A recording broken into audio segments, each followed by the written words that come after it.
출발 증시와이드의 최리나입니다. 전일 코스피가 장 막판 외국인들의 비책 중심으로 한 매도 물량 때문에 크게 흔들렸습니다. 종가상 1960선을 내주면서 기술적으로도 장기 이동평균선에 해당하는 121선을 반납하고 말았는데요. 그래도 간밤 키프로스에 대한 플랜 B 얘기가 나오는 등 우려가 조금은 반감됐고요. 역시 버냉키 의장이었습니다. 양적 완화를 지속하겠다라는 발언을 했기 때문에 다우지수는 또 한 번 장중 사상 최고가를 경신하기도 했습니다. 어제보다는 분위기가 괜찮은 것 같죠? 오늘 반등할 수 있을까요? 먼저 뉴욕 증시 마감부터 체크해 보겠습니다. 네, 뉴욕 증시는 버냉키 효과 때문에 올랐습니다. 다우지수는 장중 다시 한번 사상 최고가를 찍기도 했었죠. 한편 연준은 부양정책 기조를 유지하겠다라고 얘기를 하면서 동시에 미국의 성장 전망을 내렸는데요. 잘하면 한 2.8%도 올해 성장할 수 있을 것이다 라고 했지만 3%였죠. 이것을 2.8%로 상단을 내렸습니다. 버냉키 연준 의장은요. 아직까지도 QE, 즉 양적 완화 효과가 비용보다 더 크다라고 얘기를 하면서 긴축 전환한다라는 것도 그 시기가 상당히 더디게 아마 진행이 될 것이다 라고 양적 완화 조기 종료에 대한 그런 불씨를 완전히 다 묻히게 만들었습니다. 시장이 조금 안심할 만한 그런 코멘트였죠. 유럽 증시도 미국의 이런 분위기에 힘입어서 나흘 만에 반등을 했습니다. 프랑스가 가장 강하게 오른 것으로 나오고 있어요. 1% 이상요. 키프로스 관련해서는요. 구제금융안의 대안이 현재 지금 추진이 되고 있습니다. ECB 즉 유럽 중앙은행 쪽에서도 키프로스 은행에 대한 유동성 지원을 계속할 뜻을 다음 주까지 지속할 뜻을 내비쳤고요. 아마 은행권에 대한 그런 패점도 아마 조금 더 지속돼서 뱅크런을 막으려는 움직임도 나오고 있습니다.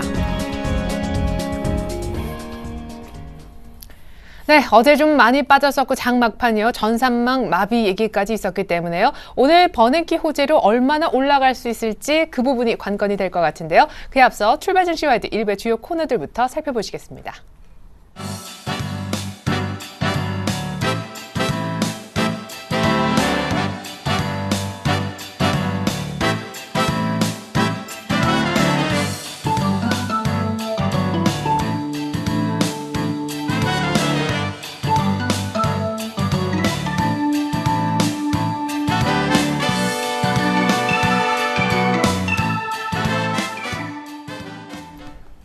네, 우리 장 개장 5분여 남겨두고 있는 시점, 시초가에 오늘 들어가 봐도 괜찮을 만한 종목 알아보겠습니다. 메리츠 정금증권 강정훈 부장님 만나볼게요. 안녕하세요.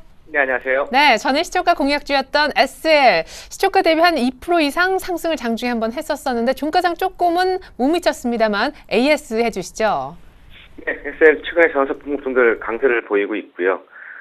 SL 역시도 자동차용 램프라든가 국내 시장 점유율 1위 업체입니다. 그래서 지금 자동차 부품들 강세를 보이고 있고 완성차보다는 부품들 강세 계속적으로 이어지고 있는 모습인데 중국의 현대차, 기아차의 2월 달까지 누적 판매 수가 좀 증가하고 있는 모습을 좀 보여주고 있습니다. 자동차 부품들 강세 원인과 또 기관 매수, 어제는 소폭매도 나왔습니다만 연결 재무제표 도입 효과, 지분법 이익 부분들이 올해는 대폭 반영될 것으로 전망되고 있기 때문에 SL 계속적으로 보여주려고 지시해드리겠고요. 목표가 16,000원, 손절가 14,000원. 시나리오 준수해서 대응하시면 되겠습니다. 네, SLAS였습니다. 오늘 추천주는 루멘스라고요. 이게 이제 LED 관련주고 최근에는 서울 반도체보다도 조금 조정을 덜 받으면서 강한 모습이던데요. 어떤 부분에 특히 초점을 맞추면 좋을까요? 네, 루멘스 역시 이제 최근에 큰 폭의 하락이 좀 없는 상황이고 양호한 조정 패턴의 모습을 좀 보여주고 있어서 오늘 좀 준비를 했습니다. 루멘스는 LED 소자를 이용한 모듈 제품군과 일방 조명군 이런 각종 어플리케이션에 이르는 제품군을 생산하고 판매하고 있습니다. 자동차의 내외장 조명과 기존의 산업 분야에 사용되는 공장등, 가로등과 일반 형광등과 비견적으로 대체하는 이 LED 형광등까지 LED를 이용한 모든 광원 분야뿐만 아니라 이 모바일용 LED부터 LCD TV, LED 백라이트 유니트 여러 가지 그 제품 포트폴리오를 보유하고 있습니다. 주 매출처인 삼성전자가 LED 판매가 이제 회복세를 나타나는 것으로 좀 전망되고 있는 상황이기 때문에 LED 조명 부분의 해외 시장 판매도 좀 증가하고 있고 향후에 LED TV 시장이 급성장할 것으로 전망되고 있어서 그런 기대감의 주가 하락이 큰 폭으로 조정받지 않는 원인이라고 보시면 되겠고요. 투자 포인트는 세 가지를 놓쳤습니다. 첫 번째는 TV용 LED 성장성입니다. TV 백라이트 유니트 매출액은 공식적인 그 판가에도 불구하고 LED TV의 침투율 증가와 단위 면적당 그 LED 칩, 이 채용수 증가로 인해서 성장세가 좀 지속될 것으로 전망되고 있습니다. 지난해 대비해서 TV용 백라이트 유니트 매출액은 10% 이상 증가한 3,700억대를 전망하고 있고요. 올해 그 LATV 침투율이 90% 이상으로 이를 것으로 전망되고 있습니다. 이 저전력 직화 TV 두께가 줄어들면서 단위 면적당 LED 칩셋도 증가할 것으로 전망되고 있고요. 이에 따라서 이제 모듈당 가격도 하락하지 않을 것으로 좀 판단을 좀 하고 있는 상황이고, 두 번째는 LED 조명의 성장성입니다. LED 조명은 일본과 중국 시장 확대로 높은 매출 성장 전망을 하고 있고요. LED 조명 시장 개화로 인해서 대리점 계약도 증가하고 있습니다. 중국이 이 자국 내에 LED 조명 생산업체에 보조금을 지급을 하면서 LED 조명에 대한 풀 정책으로 좀 하고 있는 상황이고, 지난해 일본과 중국 수출액이 각각 2배 이상 지난해 대비해서 증가할 것으로 전망되고 있습니다. 국내 대기업도 이 B2B 매출액도 탄력을 더하고 있기 때문에 LED 조명 매출액은 지난해 대비해서 2배 증가한 1,000억이 이를 것으로 전망되고 있습니다. 이런 원인이 루멘스의 상승 모멘텀을 계속 받고 있는 모습이고요. 실적도 올해 매출액은 지난해 대비해서 매출액은 20%, 영업이익은 각각 30% 증가할 것으로 전망되고 있습니다. 현 주가가 올해상 EPS 대비해서 PER 10배 수준이고, LED 프리미엄 성장성 프리미엄을 부과할 수 있는 상황이고, 저점 밸류에이션 PER 13배 이상도 볼 수 있는 그런 종목이 아닌가 싶습니다. 시장 컨센서스는 PER 13배 정도 수준인 11,000원대를 제시하고 있는데요. 15배 이상도 충분히 적용할 수 있는 그런 종목이 아닌가 싶고, 기관이 3월 6일부터 141만 주 누적 순매수를 보이고 있습니다. 어제는 외국인도 바톤 터치를 하는 모습을 보이면서 15만 주의 매수가 들어온 모습인데, 이런 부분들이 루멘스의 상승 여력을 좀 가질 수 있겠다, 이런 판단에 오늘 루멘스를 공약적으로 제시하도록 하겠습니다. 네, 실적 호전도 기대가 되는데 기관이 매집하고 있는 그런 LED 관련주 루멘스 설명을 한번 들어보았습니다. 주봉상도 말씀하신 밸류에이션 감안한 가격대 11,000원까지 열려있는 듯한 그런 인상 주고 있는데, 오늘 시초가 공략한다면 목표가 손절가는 어느 정도가 적정하겠습니까? 네, 오늘 시초가고요. 목표가는 1,500원, 손절가는 8,900원 하는 시에 손절 대응하시기 바라겠습니다. 네, 오늘 시초가 공약주 루멘스 가격 설명이었습니다. 메리츠 동금증권 강정원 부장님과 함께 해봤습니다. 감사합니다. 네, 고맙습니다.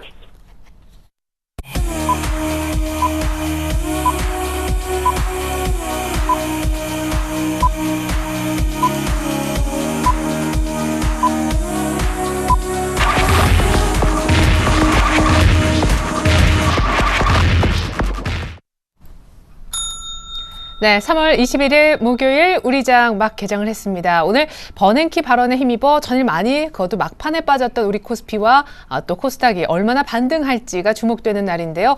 제가 잠깐 빠뜨렸던 것 같습니다만 오늘은 장중에 중국의 HSBC가 집계하는 제조업 지표도 발표가 있으니까 전일 조금은 급등했었던 중국장에 오늘 지표에 기댄 추가 상승을 얼마나 하는지도 한번 관전 포인트로 제시해드리고 싶습니다. 자, 오늘 저희 시장에 대한 출발 상황 상세하게 분석해 주실 두 분의 전문가부터 모셔볼까요? 임형식 전문가님, 그리고 로지스탁의 이상로 전문가님 함께하겠습니다. 안녕하세요. 안녕하세요. 네, 반갑습니다. 네, 자, 먼저 임형식 전문가님께서 전일 많이 빠졌던 우리 코스피의 출발 상황부터 알려주시죠. 네, 현재 반등 국면이 고르게 전개되고 있습니다. 먼저 코스피 지수의 경우는 9.8포인트 상승한 1969포인트, 다시 한번 121선인 1970포인트 안착에 현재 그 힘을 쏟는 모습이 전개되고 있습니다. 우선 삼성전자가 강보합권을 출발하고 있고요. 현대차, 포스코, 현대모비스 등이 강한 반등 국면이 나타나고 있습니다.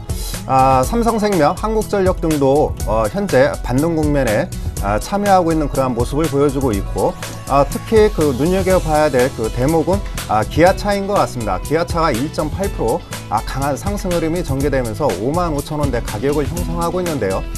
바닥권에서 탈피하고 있는 그런 모습을 보여주고 있죠. 이러한 요인은 금년도 생산량이 대폭 증가할 것이라는 그런 기대감과 함께 일단 기술적 반등이 강하게 전개되고 있고, 역시 그 금일 특징주로서는 LG화학입니다. 전일 중국 증시가 강하게 반등을 했습니다. 최근 들어서 소외주였던 화학주 섹터가 일단은 바닥권에서 탈피할 수 있는 기대감이 주가에 반영되고 있는 것이 아닌가, 이러한 시장 흐름이 현재 전개되고 있다라고 보실 수가 있겠고, 중국 증시와 동행성을 보인다라고 보실 수가 있겠습니다. 최근에 낙폭이 컸던 현대중공업의 경우에도 금일은 강하게 상승 출발하면서 20만 원대 가격을 유지해주고 있는 모습을 보여주고 있습니다. 반면에 은행주들의 경우는 혼조 국면을 보여주고 있죠. 신한주주 약 1포인트 하락세로 출발하고 있는 모습을 보여주고 있고, 현재 그 하나금융지주의 경우에는 강보합권에서 출발하고 있는 모습을 보여주고 있습니다. 금융 섹터 중에서는 뭐 하나금융지주와 신한지주가 1분기 실적은 양호할 것으로 보여지고요. 현대건설 전일 뭐 대우인터내셔널과 함께 우즈베키스탄으로부터 그 화력발전소 수주 모멘텀이 금일 주가에 반영되고 있는 것 같고, 계속해서 뭐 삼성전기의 경우에는 기관 수급이 탄탄하게 유지되고 있는 모습을 보여주면서 안정적인 주가 흐름이 전개되고 있습니다. 전반적으로 금일은 시가총액 상위 종목군들이 일제히 반등 국면이 전개되고 있다고 보실 수 있겠습니다. 네, 감사합니다. 전일 외국인의 바스켓 매도로 시총 상위 종목들 코스피에서 다 어려웠었는데 오늘은 좀 반등을 주고 특별히 화학주가 장 초반 세다라는 얘기 있었습니다.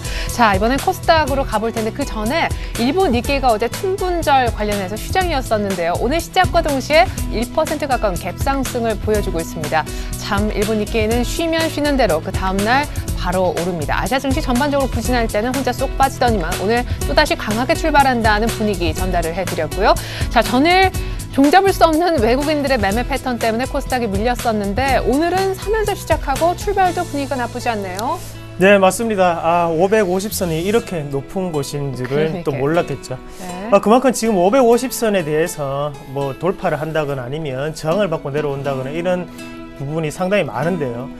시청자 여러분들이 이런 패턴을 조금 이겨내시면 좋겠다고 먼저 결론적으로 좀 말씀을 드릴게요. 그만큼 지금 같은 경우에는 2009년도부터 이어져 오던 큰 박스권입니다. 큰 박스권이란 말은 그 말 그대로 위에는 악성 매물 자체가 상당히 많이 분포가 되어 있다고 우리가 해석을 해야 될 것 같고요.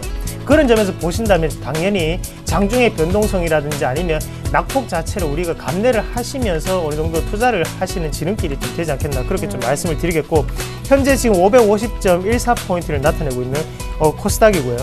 오늘 수급적인 부분 한번 체크를 해보시면 외국인이 주 포지션을 가지고 있죠. 그래서 외국인이 매수 포지션으로 지금 21억 정도를 매수를 하고 있고, 거기에 대해서 개인은 9억 매도, 그리고 기관도 8억 매도를 하고 있습니다. 시총 상위주로 한번 넘어가서 시총 상위주를 한번 같이 보시면요, 아직까지 셀트리온은 거래 정지 상태입니다.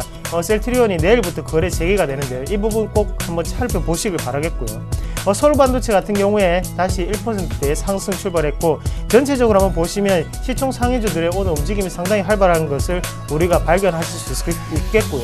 거기에 대해서 좀 시장을 이끌고 있는 것은 유통주가 되겠다, 그렇게 좀 말씀드릴게요. CJ 홈쇼핑이라든지 아니면 GS 홈쇼핑 같은 경우에 신고가 패턴을 계속적으로 이어나가고 있습니다. 그만큼 지금은 어느 정도 유통주 자체가 조금 더 올라갈 수 있는 그런 시점이 아닌가 그렇게 좀 말씀을 드리겠고요. 시장을 이끄는 힘이 조금 더 강해진 그런 상태라고 말씀 좀 드리겠습니다. 다음도 지금 강보합의 모습 나타내고 있고요. 그리고 성강밴드 같은 경우에도 1.3% 수익권의 모습 나타내고 있습니다. 네오위즈 게임즈가 2%대의 상승 출발했는데요.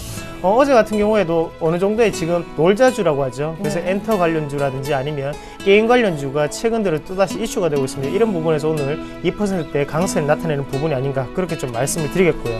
그래서 어제 같은 경우에 가장 이슈가 됐던 게 바로 보안 관련주인데요. 보안 관련주 우리가 한번 같이 보시면 오늘 같은 경우에는 지금 다시 한 번 더 약보합의 모습 나타내고 있습니다. 바로 전산망이 마비됐다는 소식에 이미 더 어느 정도 보안 관련주가 이슈가 될 수 있는 부분이었는데 오늘 지금 다 파란불을 켜고 있다는 점 우리가 꼭 눈여겨보실 필요가 있을 것 같습니다. 네.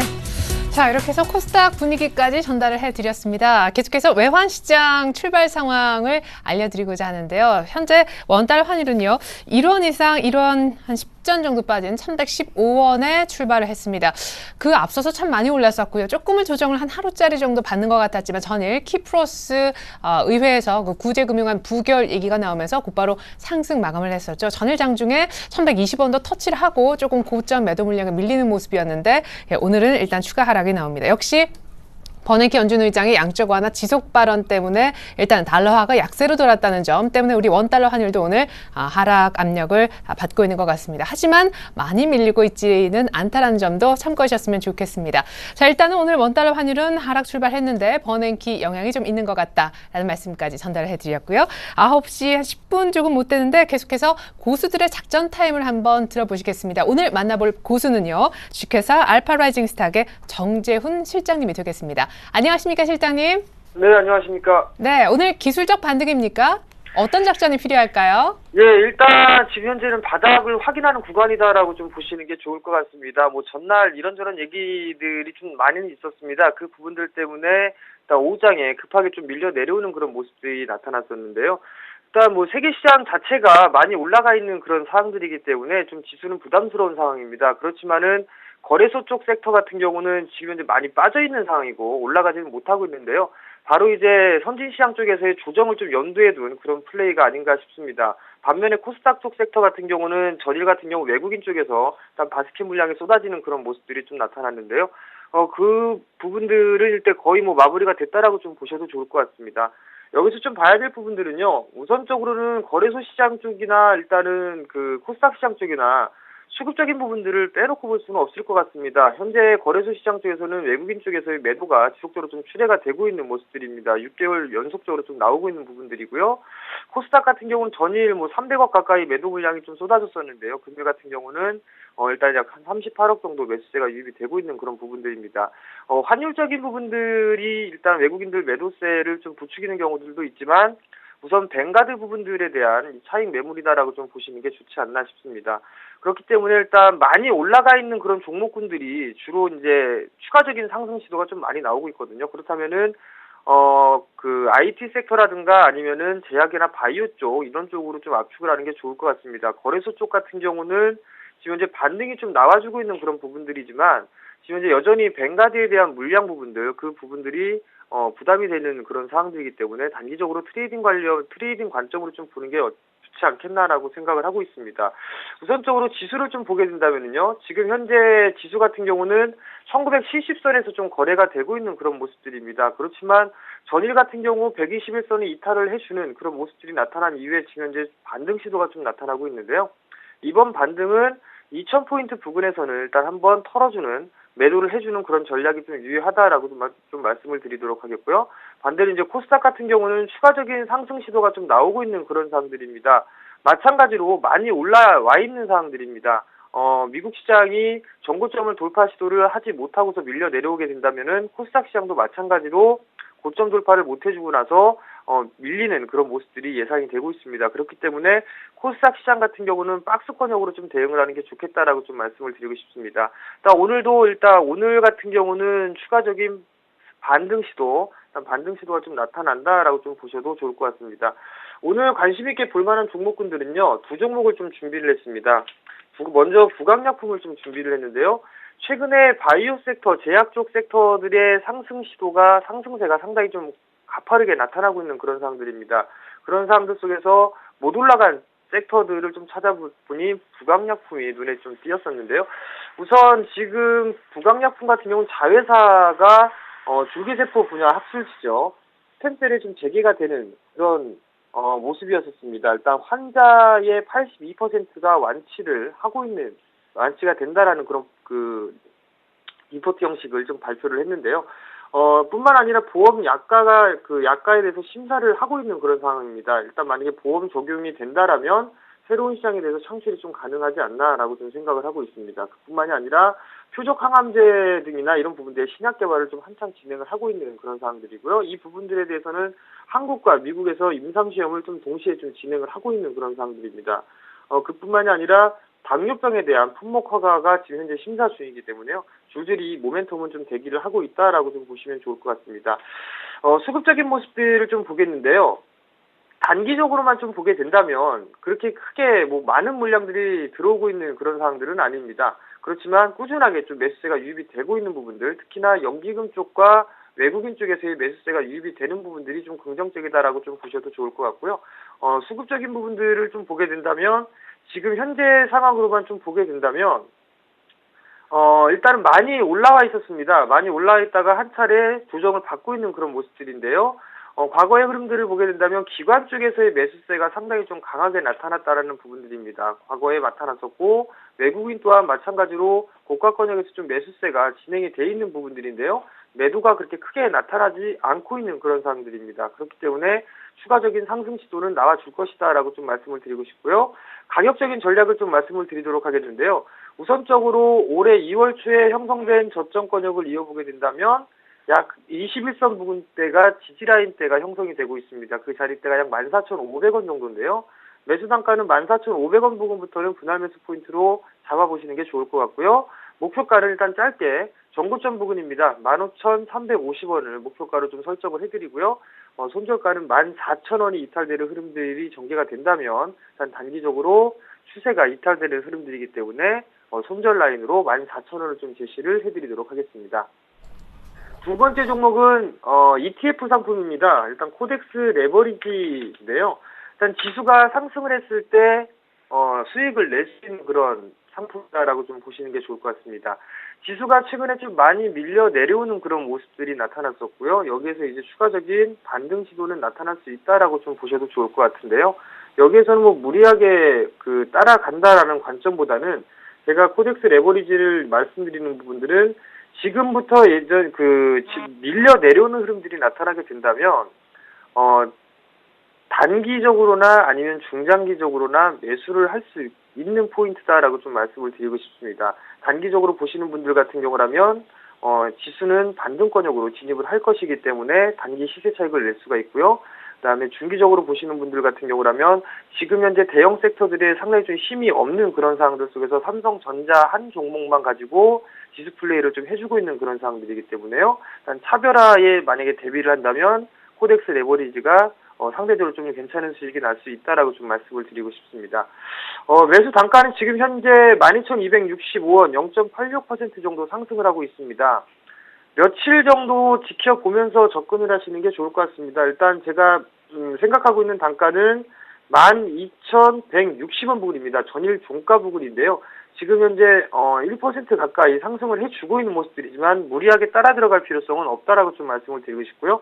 12,160원 이하권역에서는 분할 매수 포인트로 잡아도 좋다라고 좀 말씀을 드리도록 하겠고요. 목표가는 일단 단기적으로 12,700원 정도로 설정을 해드리도록 하겠고요. 손절가는 12,000원이 이탈되는 흐름들이 나오게 된다면 일단 단기적인 관점에서 말씀드린 거니까요. 12,000원을 손절 라인으로 좀 제시를 해드리도록 하겠습니다. 네, 그래요. 정재훈 실장님의 작전 타임까지 함께 하셨는데 정재훈 실장님. 네, 말씀하십시오. 1950포인트 정도는 매수 포인트라고 하시면서 2000 정도에선 수익 실현, 그런 이제 원리로 레버리지까지 사자고 얘기를 하셨는데 오늘 네. 의외로 조금 강하게 출발은 하고 있잖아요. 그러면 1900 적어도 60 아래 구간이 한번 다시 올 거라고 생각하시는 거죠? 예, 일단 여기에서 외바닥으로 치고 가는 그런 모습들보다는요, 지금 이 화면에서 보시는 바와 같이 1월 달에서 1월 하순에서 2월 초 정도에 나왔던 이런 이중바닥의 패턴을 좀 보이고 난 이후에 상승을 할 것으로 좀 예상을 하고 있습니다. 지금 현재 241선을 지지를 해주고 있는 그런 모습들이지만 마찬가지로 이중바닥을 형성한 이후에 상승을 할 것으로 예상을 하고 있는데요. 그 부분들을 보게 된다면 단기적인 기술적인 분석상에 보게 되면 5일 이동 평균선이 하락하기 상당히 좀 가파르게 나타나고 있는 그런 모습들입니다. 그렇다면 한 차례 상승 시도가 나온 이후에 저항대에 부딪혀서 다시 밀려 내려왔다가 이중바닥을 형성하고 난 이후에 바닥을 탈피하는 그런 모습들이 좀 전개가 될 것으로 예상을 하기 때문에요. 무리하게 따라 들어갈 필요성은 없다라고 좀 말씀을 드리고 싶습니다. 뿐만 아니라 중기적인 관점으로 보게 된다면 지금 자리대, 이제 추가적으로 밀리는 그런 자리대가 나오게 된다면 상당히 좀 투자 관점으로 봤을 때 매력적인 그런 지수대가 아닌가라고 좀 생각을 하고 있습니다. 네, 감사합니다.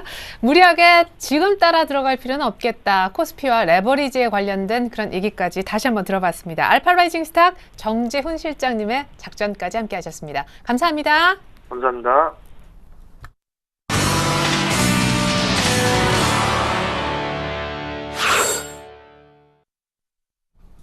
네, 9시 16분 현재 미국의 연준 호재, 미국발 훈풍에 지금 양시장 모두 1970 부근 그리고 550 부근에 지금 머물고 있습니다. 코스피 쪽부터 특징적인 어떤 부류의 종목들이 있는지 분위기 살펴보고 대응법까지 챙겨보겠습니다. 자, 먼저 이명식 전문가님께 오늘 아까 짧게만 언급해 주셨던 좀 희비가 엇갈리는 화학주와 금융주를 좀 부탁드려보죠. 네, 우선 화학주의 반등이 다소 세게 나오고 있죠. 금호석유화학이 한 5%대 상승하고 있고요. 하나케이미칼이 4%대 초반 상승 흐름이 강하게 이어져 가고 있습니다. 아무래도 전일 중국 증시 반등과 연동돼서 기술적 반등 국면에 강하게 전개되고 있는 것 같은데요. 무엇보다도 중요한 것이 업황이 최악의 상황에서 기관들의 매수가 유입되고 있는 것이 반복적으로 전개되고 있죠. 지난번에는 환율 리스크로 인해서 자동차 관련주가 급락이 나타났을 때 기관 매수세가 저점에서 매수위로 전환을 하면서 최근에 반등 국면이 이어졌고요. 이러한 양상이 화학 섹터에서 반복되는 것이 아닌가 이렇게 판단이 됩니다. 전일 LG화학 기관 쪽에서 그 매수세가 미약하지만 유입됐다는 점에 있어서 금일 계속해서 눈여겨봐야겠고요. 특히 눈여겨봐야 될 그 종목은 하나케미칼인 것 같습니다. 하나케미칼의 경우는 여타 화학주와는 다른 모습을 보여주고 있습니다. 이미 그 작년 12월부터 저점을 찍고 강한 상승 흐름이 전개되고 있는데 네. 일단 뭐 주력 산업인 뭐 PVC 산업이 일단 뭐 호조세를 보여주고 있고요. 최근에는 그 태양광 산업이 미국 중심으로 살아나면서 일단은 이에 따른 그러한 호재가 주가에 반영되고 있다라고 보실 수가 있겠습니다. 그동안 중국의 그 태양광 업체들이 과잉 생산으로 인해서 상당히 그 여파가 컸었는데요. 이쪽과 관련된 그 선택이 그 파산하면서 상대적으로 하나케미칼이 그 수혜를 입을 것으로 보여집니다. 하나케미칼의 경우에는 독일 업체인 큐셀을 그 인수한 그런 상황에 놓여 있기 때문에 경쟁 업체의 파산, 그 다음에 태양광 수요의 회복, 이러한 것들이 아우러지면서 긍정적으로 주가에 반영되고 있는 것 같고요. 일단은 그 추가적인 뭐 실탄도 재무구조도 확보해 놓은 그런 상황에 놓여 있기 때문에 의미 있는 그러한 반등이라고 보실 수가 있겠고, 반면에 그 금융주 섹터의 경우는 계속해서 약세 흐름이 전개되고 있죠. 약세 흐름이 전개되고 있는데 일부 그 증권사에서 KB금융의 경우 그 뭐라 그럴까, 경기 회복 시 전제를 달고 뭐 반등 모멘텀이 전개될 것이다, 이러한 그 모멘텀 이야기가 나오고 있는데, 이러한 배경 요인은 아무래도 뭐 내각이 구성이 되면은 적극적인 그러한 그 정부 정책이 펼쳐질 것으로 예상이 되기 때문에 이러한 기대감이 작용하고 있는 것 같습니다. 그러나 서두에 말씀드렸다시피 외환은행과의 합병으로 인해서 시너지 효과가 나타날 수 있는 하나금융지주가 현재 약세를 보이고 있지만은 일단은 뭐 경기가 회복이 된다면 하나금융주 눈여겨봐야겠고요.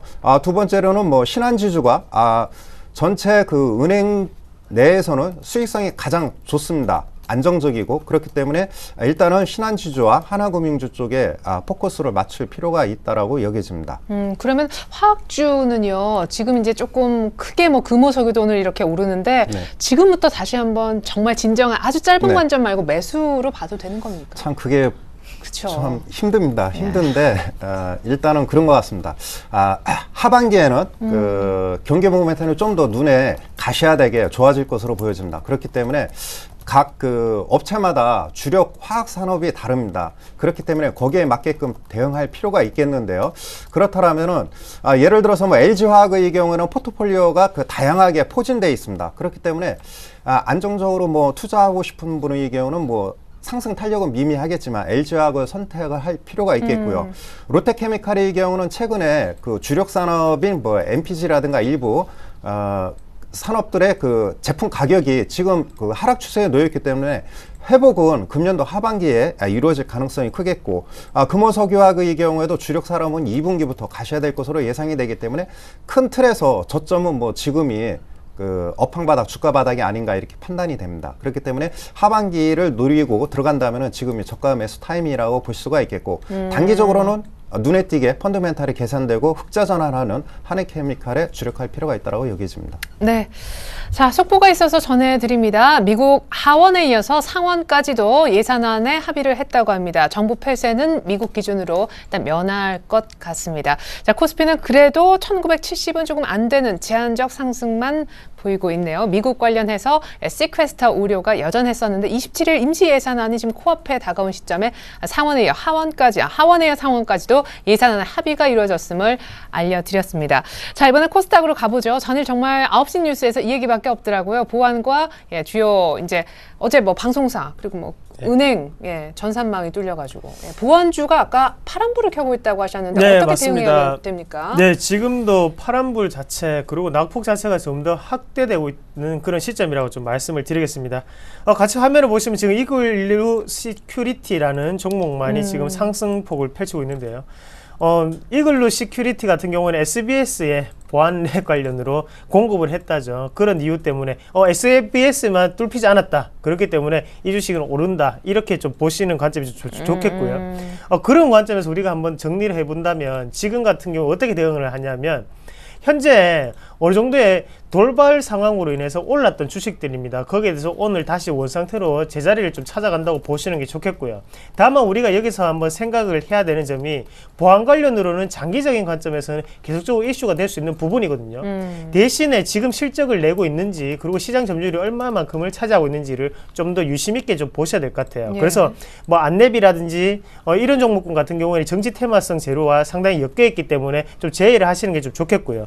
다만 지금 윈스테크넷이라든지 아니면 플랜티넷 같이 지금 신고가를 돌파를 하고 있는 종목군이라든지 아니면 수출까지 같이 하는 보안 관련주 같은 경우에는 우리가 꾸준히 좀 지켜보시는 게 좀 좋을 것 같습니다. 윈스테크넷 같은 경우에는 싱가포르 쪽에도 어느 정도 매출을 납품을 하고 있죠. 그런 부분 자체가 이슈가 되면서 최근 들어서 좀 좋은 모습 나타내고 있고요. 그리고 우리가 보안이라고 하면 안넷만 많이 하시는데 실질적인 네트워크 보안의 1위는 바로 윈스테크넷이죠. 이런 부분 한 번 더 좀 참고를 하시면 좀 좋을 것 같습니다. 네. 자, 이어서 엔터주하고 일부 종목들도 조금 더 보고자 합니다. 아주 기관들의 최근에 어떤 러브콜을 받고 있다라고 얘기를 들어봤었는데 그런 이제 뉴스들도 많이 나고 있거든요. 기관 포트에 들어간다. 엔터주의 대장격인 오늘도 SM이 좀 뜨는데요. 최근에 뭐 음원 관련된 종목도 뜨고 전체적으로 이쪽 산업이 네. 다시 한번 좀 고개를 드는 것 같아요. 한때 매물이 참 몰렸었는데. 네, 맞습니다. 뭐 개미들이 지옥이었지만 또다시 개미들이 천국으로 바뀌고 예. 있는 순간을 우리 같이 보시고 계시고요. 일단 SM이나 뭐 YG 엔터테인먼트, 로엔 같은 종목군들을 우리가 한번 눈여겨보셔야 되는 게 음원 종량제에 대한 말들이 나오거든요. 자, 우리가 음원 종량제에 대해서 좀 꼼꼼하게 좀 따져서 보셔야 되는데요.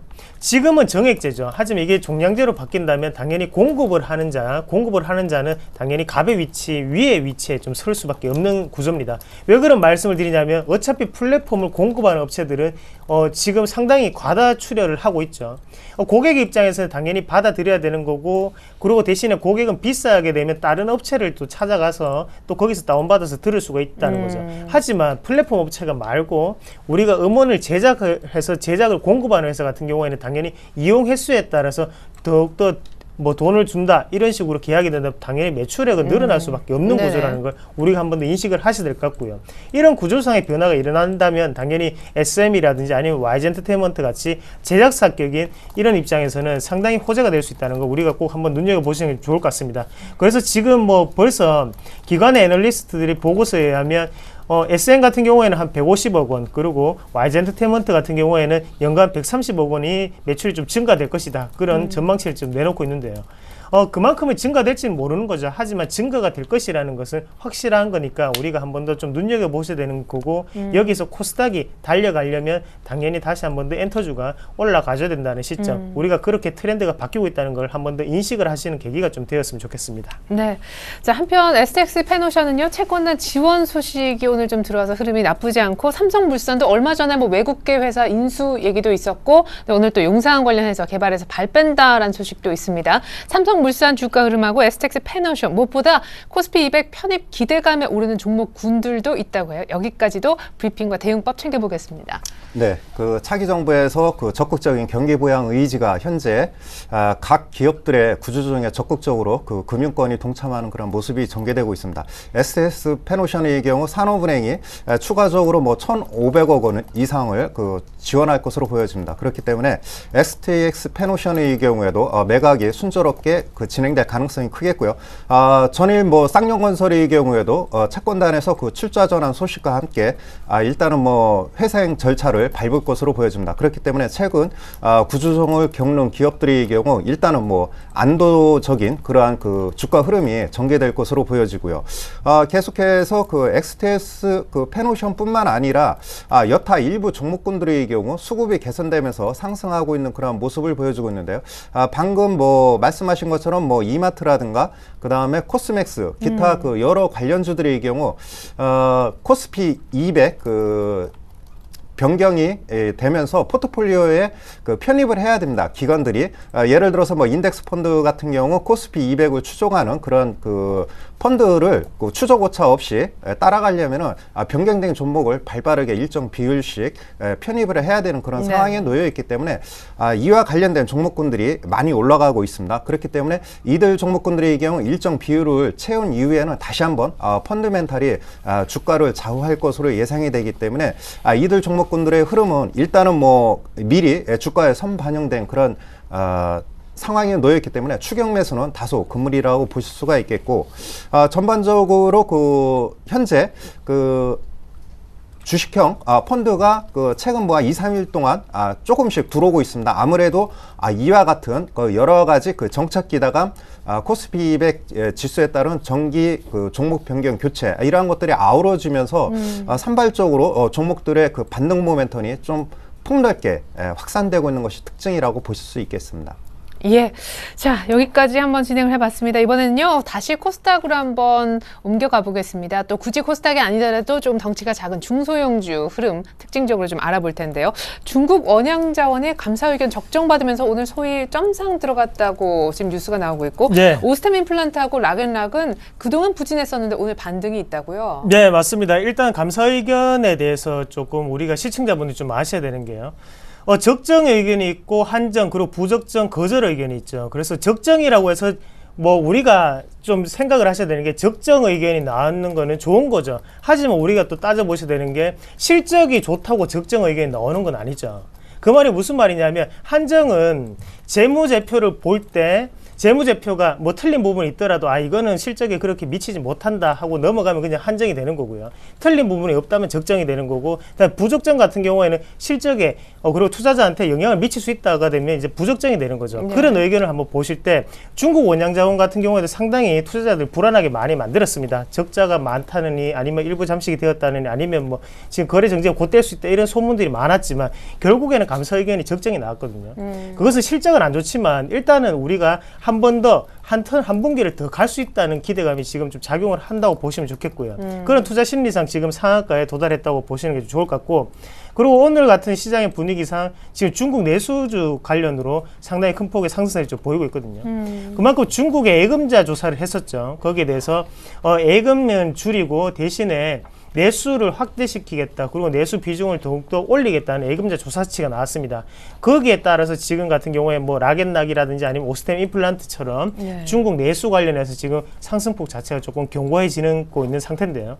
그만큼 경기 부양 관련주는 아직까지 실적에 대한 우려감이 있기 때문에 아직 쉽게 올라갈 수 있는 흐름은 아니지만, 중국 내수 관련주는 생각보다 상당히 가볍게 움직이는 패턴이거든요. 그만큼 또 코스닥이 좀 많이 몰려 있다 보니까 그런 식으로 좀 가볍게 움직일 수 있다는 점 우리가 한번 참고를 하시길 바라겠습니다. 네. 자, 오스템 임플란트하고 락앤락 간단하게만 좀 살펴주셨으면 좋겠어요. 오늘의 반등이 어떤 의미 있는 반등인가, 이 부분에 대한 집중적인 얘기 궁금한데요. 네, 오스템 임플란트 같은 경우에 차트로 한번 같이 보시면서 추가적인 설명을 좀 드리면, 현재 시점에서 낙폭 과대였죠. 상당히 많이 빠졌던 모습 보실 수가 있겠고요. 다만 우리가 조금 조심을 해야 되는 게, 오늘 쉽게 올라갈 수 있는 흐름이지만 현재 같은 시점에서 20일선이 단기적인 저항권이 될 수 있는 움직임입니다. 왜 그런 말씀을 드리냐면, 국내 시장에서의 점유율 같은 경우에는 점점점 내려올 수밖에 없는 상태고요. 구조적인 문제로 인해서. 대신에 중국 같은 경우에도 그렇게 크게 고령화 사회로 진입하는 단계가 아니기 때문에 그 점은 우리가 한번 더 참고를 하시고, 락앤락 같은 경우에는 국내 시장은 거의 포화 상태죠. 그만큼 또 상강유리와의 여러 가지 경쟁 업체 간의 출혈 경쟁이 있다 보니까 둘 다 지금 같은 경우 외국의 돌파구를 찾아야 되는 시점이거든요. 그런 관점에서 본다면 한정된 어느 정도의 추가적인 상승분이 아니겠나, 그렇게 좀 말씀을 드릴게요. 그만큼 단기적인 트레이딩 관점에서 접근을 하실 수가 있겠지만, 장기적인 관점에서 접근을 하신다면 아직까지는 불분명한 그런 매출 구조를 가지고 있다, 그렇게 말씀드리겠습니다. 네, 감사합니다. 자, 이번에는요, 전일 수급 특징주를 통해서 투자의 어떤 아이디어를 먼저 한번 잡아보는 시간 가져보겠습니다. 먼저 유가증권 시장에 대한 전일 수급 특징주입니다. 화면 보시죠.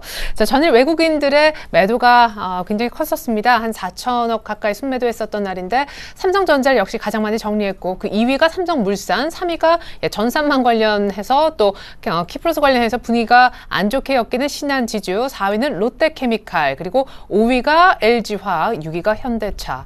자, 이제 궁금한 부분은요, 사실은 곧바로 이제 이명식 전문가님께 오늘장 한마디까지 좀 요청을 드리려고 하는데, 경기 민감주가 오늘은 또 오른단 말이에요. 지금까지 힘들었던 화학주도 어제 물론 외국인들이 좀 정리했지만, 그래서 이제 좀 봐야 되는지, 아까도 비슷한 얘기를 드렸는데, 경기 민감주 1950, 60 레벨에서 사도 되는지 이거 여쭤보고 싶어요. 그리고 외국인들 파는 거 좀 신경 꺼도 됩니까? 이런 종목에 대해서. 일단은 작년 하반기부터 반복된 게 최악의 상황에서 주가가 반등했다는 점, 업황바닥, 주가 바닥이 형성됐다는 점에서 의미 있는 바닥이라고 판단하기 때문에 장기적 안목 종목을 갖고 계신 분들은 뭐 저가 매수에 충분히 메리트가 있기 때문에 매수 관점 충분하다라고 보실 수가 있겠습니다. 특징적인 거는 그 전일 그 외국인 매도에서 삼성전자, 현대차, 시가총액 상위 종목입니다. 그리고 삼성물산의 경우에는 그 최근에 기관 매수세가 강하게 유입된 종목을 외국인들이 매도하면서 외국인과 기관들의 손바뀜이 활발히 전개되고 있습니다. 일부 종목의 경우. 네.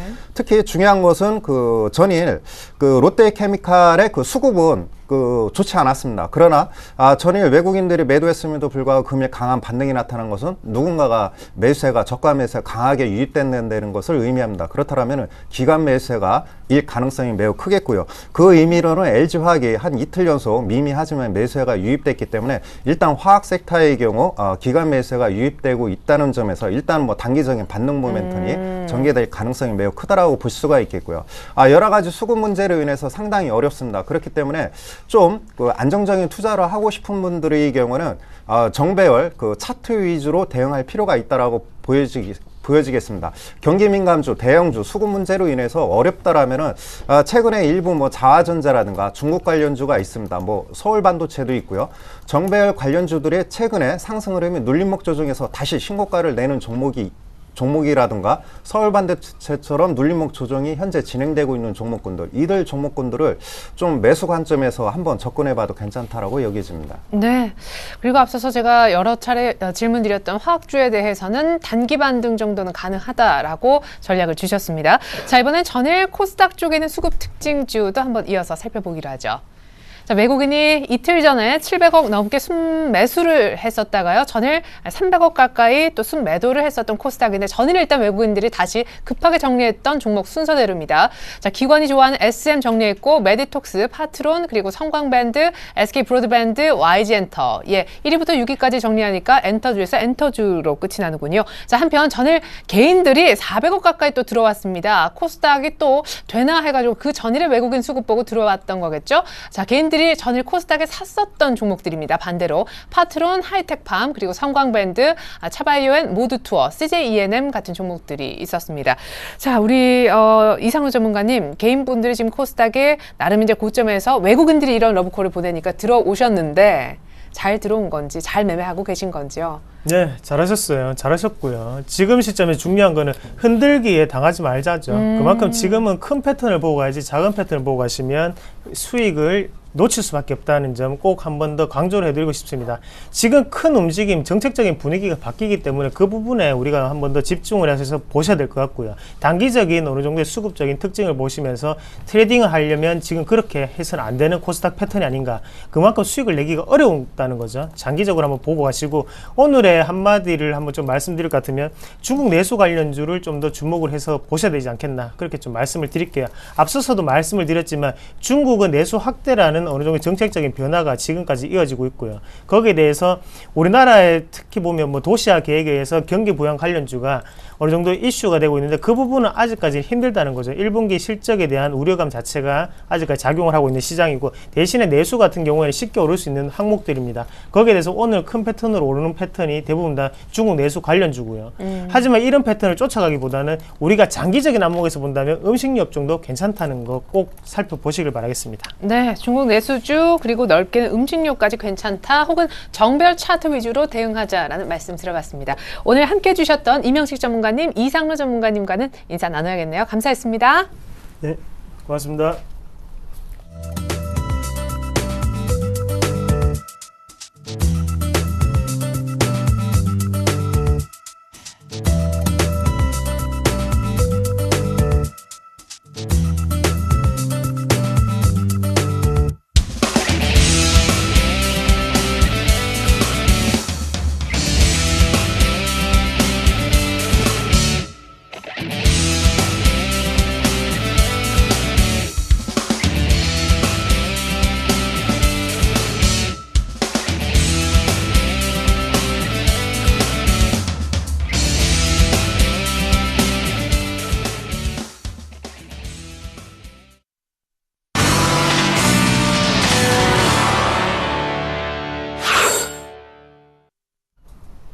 안녕하세요. 증권사 모닝전략 김혜영입니다. 오늘도 각 증권사에서 내놓은 리포트 내용 보다 자세하게 살펴봅니다.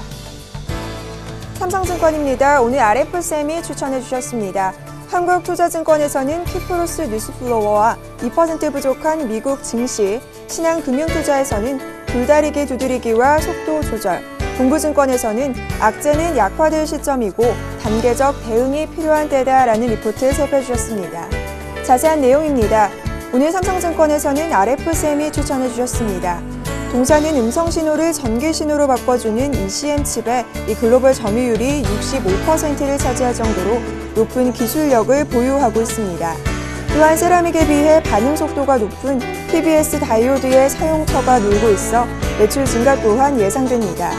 중국 신천의 LED 공장이 1분기 말 완공될 전망이어서 상대적으로 고마진인 LED 드라이버 IC 모듈의 라인이 완성되면 매출 성장과 영업이익 증가 역시 동사에 긍정적인 영향을 줄 것으로 풀이됩니다. 한국투자증권입니다. 키프로스의 의회 부결 이후 갖가지 뉴스와 루머가 쏟아지고 있습니다. 이 가운데 러시아의 개입 가능성 역시 주목되고 있는데요. 최악의 시나리오를 상정하고 있지는 않지만 이러한 마찰 과정이 계속된다면 증시에는 불확실성으로 반영될 수 있다는 것을 주목해야 합니다. 따라서 증시가 이 121선 지지력을 회복하지 못한 채 추가 하락할 가능성 역시 배제할 수가 없는데요. 지수가 1920선을 하향 이탈하게 된다면 오히려 주식을 저가 매입해야 하는 기회로 판단됩니다. 또 하나 살펴볼 점이 미국 증시입니다. 20일 한국 증시와는 대조적으로 키프로스 사태에도 불구 미국 증시는 꿋꿋한 흐름을 보였는데요. 여기서 우리는 특정 시장 참여자인 이 기업 내부인들의 매도 패턴과 1분기 실적에 대한 민감도 상승은 불가피하다는 점을 주목해야 합니다. 이어서 신한금융투자입니다. 글로벌 증시가 이 의외의 복병에 고전 중입니다. 당초 정치 변수 완화를 통해 글로벌 증시와의 이 디커플링을 점차 해소하리라는 예상은 유럽발 정책 이슈로 해석되고 있습니다. 이탈리아 선거 이후와는 다르게 이 지수의 방향성을 결정하는 외국인의 매도가 지속되고 있는 점을 고려해 해결 과정을 조금 더 지켜본 후 시장을 판단할 필요가 있습니다. 이 가운데 코스피가 흔들리면서 코스닥 역시 지수와 종목별 변동성이 확대되고 있는데요. 그러나 당장의 지수 변동과 종목별 매수 시기, 이 강도는 조절할 필요가 있겠지만 기존의 우호적인 시각은 유지하는 것이 바람직합니다.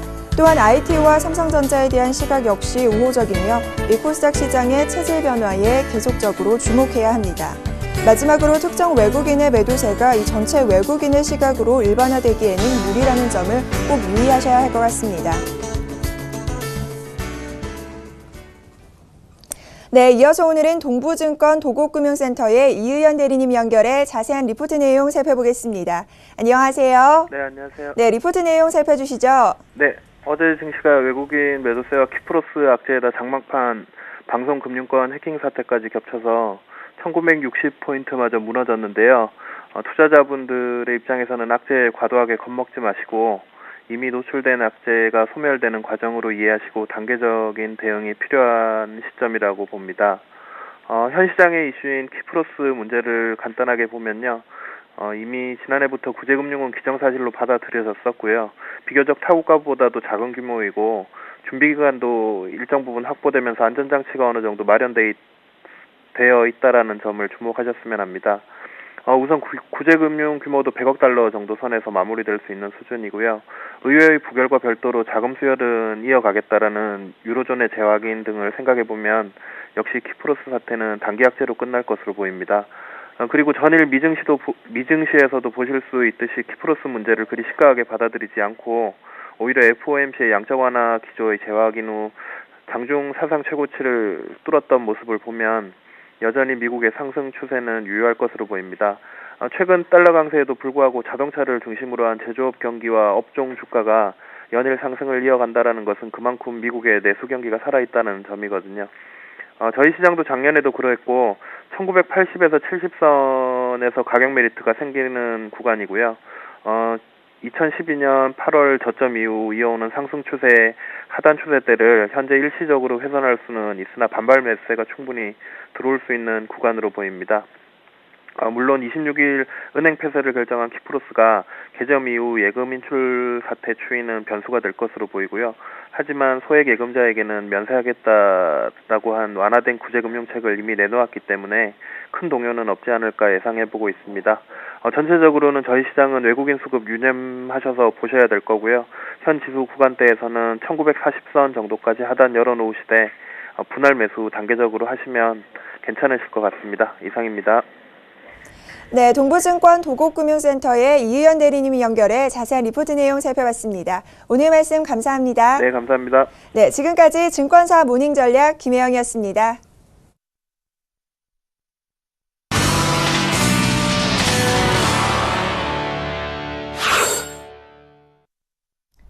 네, 미국발 버냉키가 만든 훈풍은 아주 제한적으로만 불고 있는 날입니다. 코스피는 역시 1970이 좀 버거운 양상, 플러스는 지키고 있습니다.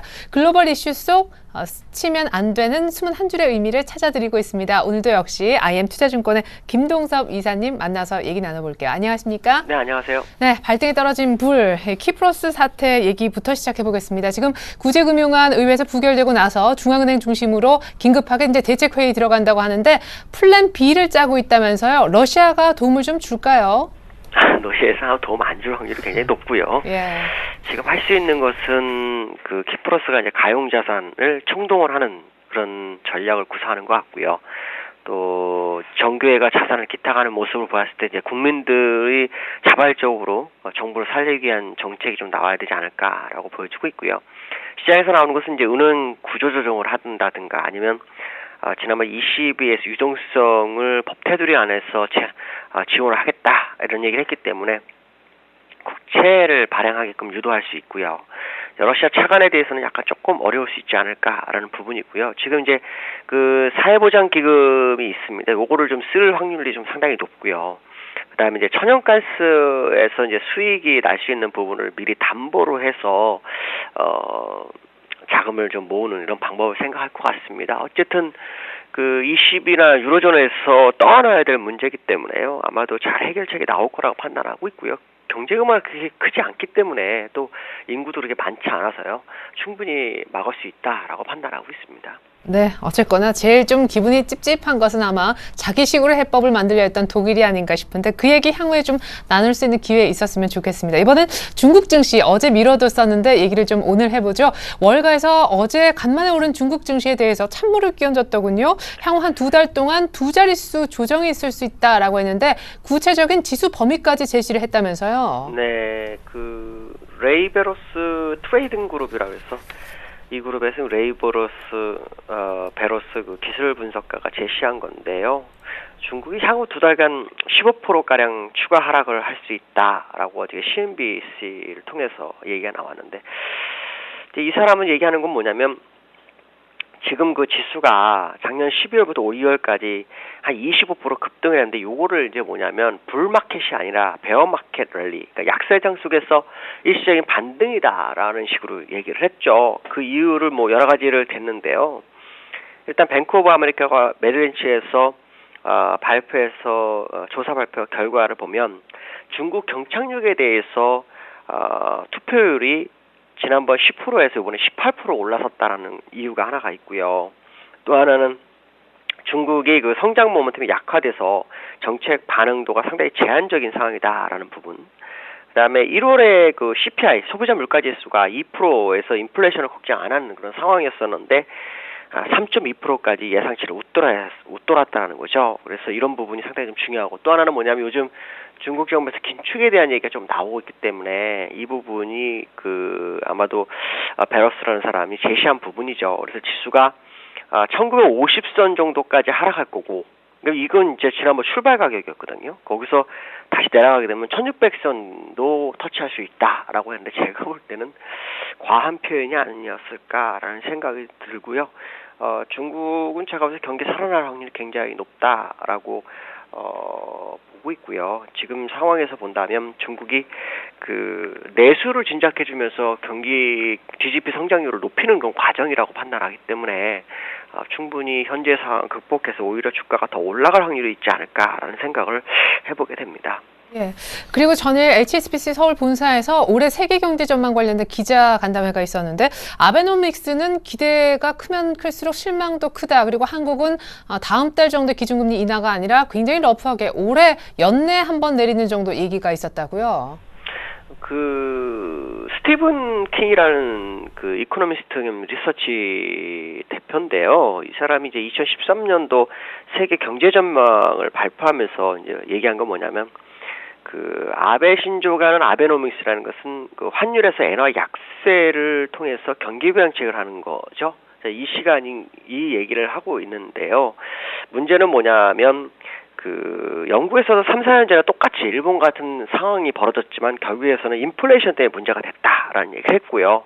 또 일본도 2001년부터 2006년까지 똑같은 상황이 있었기 때문에 결국 효과가 비비할 거지 않겠느냐. 그래서 현재 아베노믹스를 물에 젖은 폭죽이라는 뭐 표현을 썼는데요.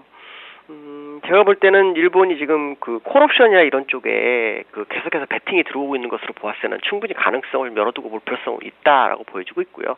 추가적으로 할 수 있는 사실 일본에서 할 수 있는 만한 어떤 재료가 그렇게 많지 않다라고 판단한다면 충분히 그 양적 완화가 엔화 약세를 통해서 가는 것은 조금 어려울 수 있는 부분을 좀 열어두고 봐야 될 것 같고요. 국내 그 금리 인상에 대해서 얘기한 것은 뭐냐면 국내가 이제 지금 국내에서 금리 인하를 많이 요구하고 있지만 물가가 올라서 이로 인해서 금리 인상 가능성을 제기를 했는데요. 제가 볼 때는 그 금리 인상은 좀 너무 과하게 얘기한 것이 아닐까라는 생각을 해보게 됩니다. 예. 자, 전일 사실 우리 시장 볼 때 중요하게 생각하는 수급. 외국인들 선물은 사주지 않았고 오히려 팔았고 기관 현물 매수는 조금 들어왔는데 오늘도 역시 그것이 포인트가 될까요? 조언 한 말씀 구하겠습니다. 오늘도 마찬가지입니다. 어저께 외국인이 선물을 매도를 많이 했거든요. 근데 어저께는 좀 의외가 있었죠.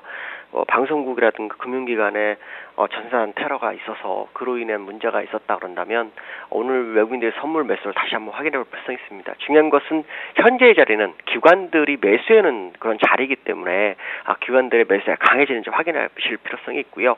기술적으로는 1981포인트 회복 확인해 보시기 바라겠습니다. 네, 감사합니다. 역시 수급과 더불어 코스피 지수 1980 회복 여부 체크가 필요하다는 말씀 들어봤습니다. IM투자증권 김동섭 이사님과 함께 해봤어요. 감사합니다. 감사합니다. 네, 이상 출발 증시 와이드 1부 마무리 짓습니다. 전 잠시 후 2부로 다시 오겠습니다. 고맙습니다.